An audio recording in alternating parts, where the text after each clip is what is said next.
అంటే సీఎం గారితో పాటు పెద్దలే కూర్చున్నారు. అంటే డబ్బులు ఉన్న వాళ్ళు పెద్దలా? మామూలు వ్యక్తులు మాలాంటి వాళ్ళకి ఇవ్వండి సార్, మా వాయిస్ వినిపించండి. సినీ పరిశ్రమ అంటే ఎవరు సార్? సినీ పరిశ్రమ అంటే 50 నుంచి 100 కోట్లు 150 కోట్లు తీసుకున్న వాళ్ళు మాత్రమే అక్కడ సినీ పరిశ్రమ అన్నా సార్? సినీ పరిశ్రమలో ఎవరెవరు ఉంటారు సార్?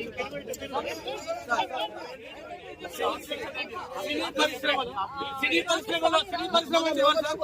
కార్మికుల దగ్గర నుంచి, ప్రేక్షకుని దగ్గర నుంచి, నటులు, దర్శకులు, నిర్మాతలు, సామాన్య ప్రేక్షకుని మేడం, రేవంత్ రెడ్డి గారు